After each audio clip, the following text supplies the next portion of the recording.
Then, after desire has conceived, it gives birth to sin. And when sin is fully grown, it gives birth to death. What I think is so important about this passage and what it has to inform us about how we could become habitual, maybe even pathological in our ability to lie and to lie quickly and to lie often, is that sin is not stagnant.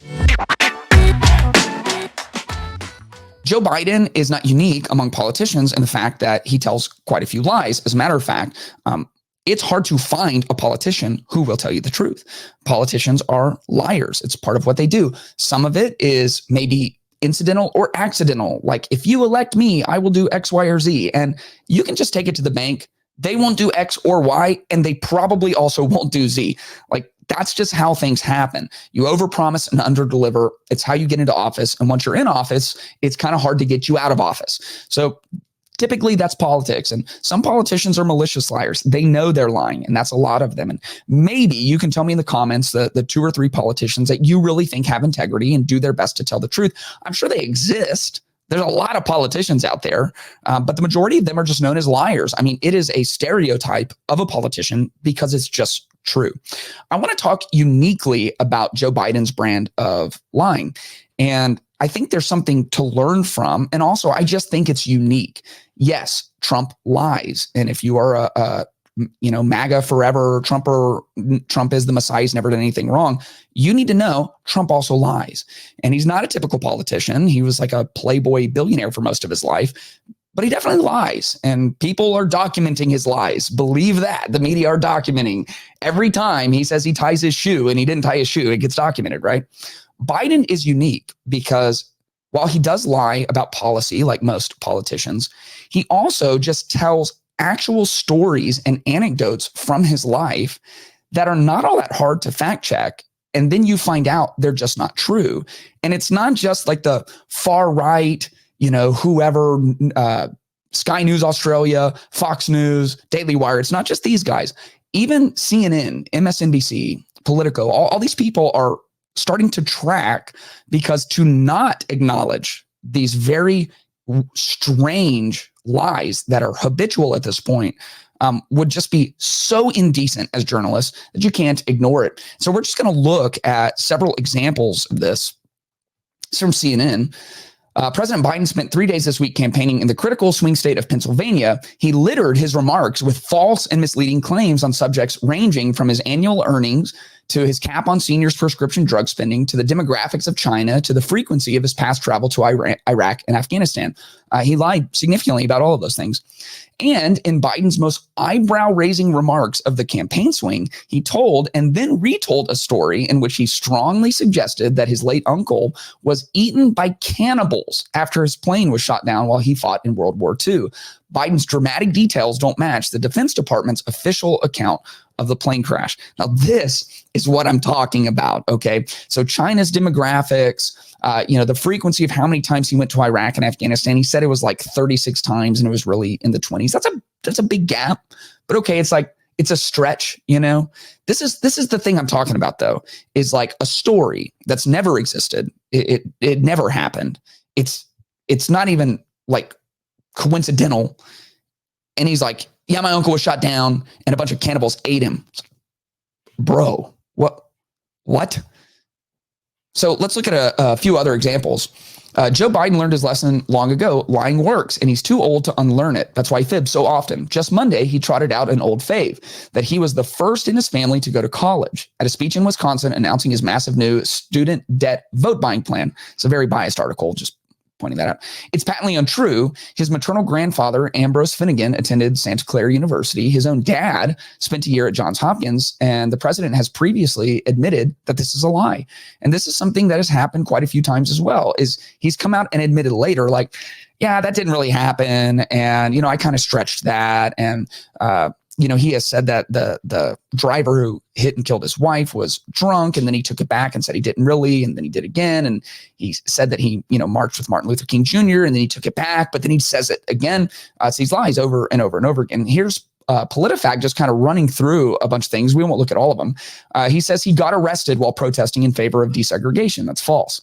On a classified documents in his possession, he said none of it was high classified. He says there are 1,000 billionaires now, and you know what their average tax rate is? 8%. That's false.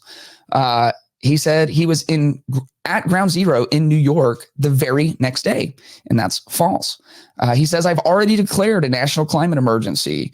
He says we have plans to build a railroad from the Pacific all the way across the Indian Ocean. He says more cops are killed responding to domestic violence calls than anything else. So on and on it goes. Most recently, he was on the campaign trail, and he said this. Besides, I used to drive an 18-wheeler. You know what I did? That's exactly right. So he says, I used to drive an 18-wheeler, and you'll never believe it. Wow. He did not. Apparently, he rode in an 18-wheeler once. These stories, there's too many of them to document. They happen over and over and over again. And so what exactly is happening here? Number one, lying becomes a pattern very quickly. It becomes a way of life. Proverbs 12:19 says, truthful lips endure forever, but a lying tongue is but for a moment. In other words, lying is a way to score temporary points at the cost of long-term integrity. In the 80s, Joe Biden ran for presidential office, and he actually had to suspend his campaign because of plagiarism and lying. So this is a long-term pattern. And the reason most people typically lie is for a short-term gain, to score points right away, like when you're in trouble and you don't want to be in trouble. And so you lie about it. And, this is like the famous Clinton who said, that he did not have sexual relations with that woman. He's just in trouble and he wants to get out of it. That is different in kind than Joe Biden's pattern of lying, which is unnecessary, untrue stories that are fabricated from his past. And how do you get to that? How do you get to the point where you're just making up stories all the time? You're the most powerful man in the world. You have been in public service your entire adult life since you were 29 years old. He was elected to the Senate at 29. He couldn't even come in for his confirmation because he wasn't 30 yet. And you have to be 30 to be a senator. He's now 82, 50 years. Your whole life has been documented. We can just go back and figure this stuff out. And you just tell lie after lie after lie. I don't even care to make a political point right now. Well, everyone in politics is a liar. Our two choices for president are embarrassing, right? So this isn't a political point. This is a point about how you get to this place in your life. In James 1, there is this pattern he lays out for how sin takes hold in our life. He says, but each person is tempted when he is drawn away and enticed by his own evil desire. Then, after desire has conceived, it gives birth to sin. And when sin is fully grown, it gives birth to death. What I think is so important about this passage and what it has to inform us about how we could become habitual, maybe even pathological in our ability to lie and to lie quickly and to lie often, is that sin is not stagnant.